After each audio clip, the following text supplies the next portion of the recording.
turabisanga mu ijambo ry'Imana. Nahora ndabyigisha, ariko uyu munsi tugiye kubirebera mu ijambo. Turasoma Timoteyo ba mbere igice 2 ku murongo w'9 wonyene, umurongo umwe wonyene. Dusome mu izina rya Yesu. Kandi n'abagore nyene ndagomba ko bambara imyambaro biberanye.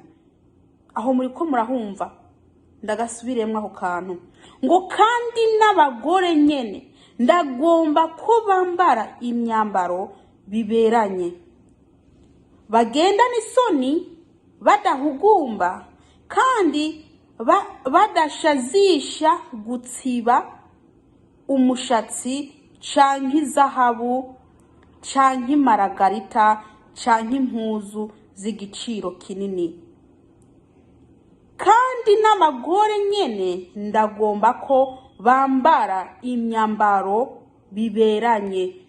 Aho ngaho niho nariko ndashaka, ariko ahandi ni kindi cigisho nkwiye mbese gutegura nkazacigishaho.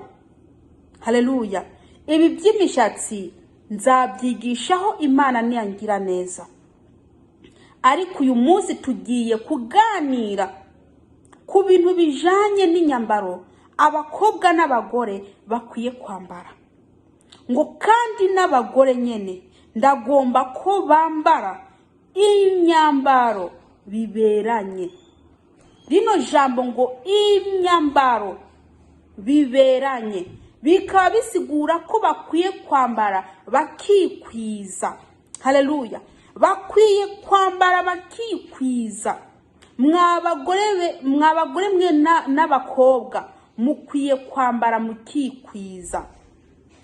Abagore muri ko murambara ubusa, abakobwa mukambara ubusa, mukambara utujipo dutoya turiko n'agapasuwa, mugafata za Bibiliya zanyu mukagenda mu rushengero. Ndababwiza ukuri, buriya ayo maguru ikuranikira, Imana ntago yemera ko mwanikira amaguru yanyu.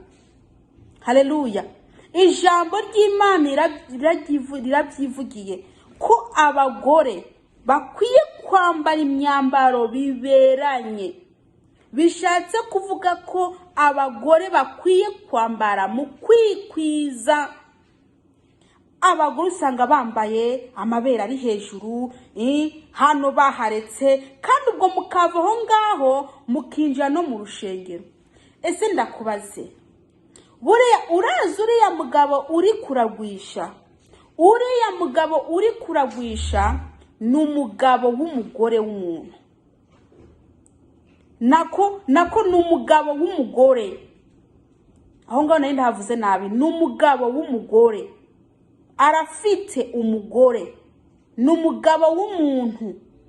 Ayo mabere yawe uri kuragenda ujana kugira ngo ayarebe, hanyuma mukurure aca gushaka bice byinja mu bitekereza gutekereze, atekereze ayo mabere yawe, uriko urasambana nawe. Nubwo wewe muri wewe bitakurimwo ibyo gusambana, ariko kuba yagushatse kubera ayo mabere ari hejuru wanikiye, usambana nawe. Usanga abagore bambaye akantuza agakabutura, ukababona mu muhanda bariko baratambuka mu muhanda, kandi n'ingorane baranashaje.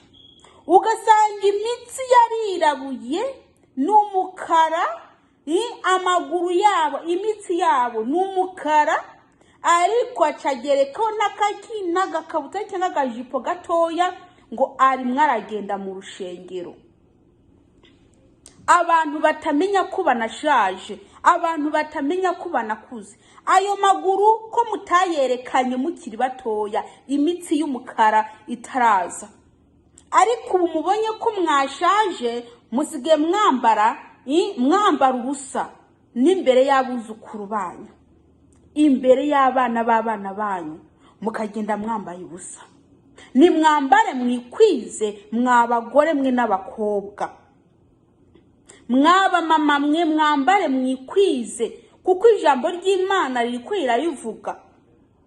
Uzasanga umuntu yitwa ngo ni pasiteri w'umugore, yambaye akajipo gatoya n'ipasuwe inyuma, kandi ubwo agahagarara imbere y'abantu ngo agiye kubigisha. Bene data, ijambo ry'Imana riratubuza kwambara ubusa, ariko mwebwe mukubitamwo akantu gato mukaja imbere y'abantu ngo mugiye kwigisha. Ese uwo muntu ibyo uzamwigisha azabyumva cyangwa azaguma areba ayo matako yawe? Uzabona asetse ugire ngo arafashijwe, naho ubwo yafashijwe n'ayo maguru yawe. Amatako yawe niyo yatumye afashwa, niyo yashatse. Wabona kandi asubiye kandi kumwenyura ati haleluya,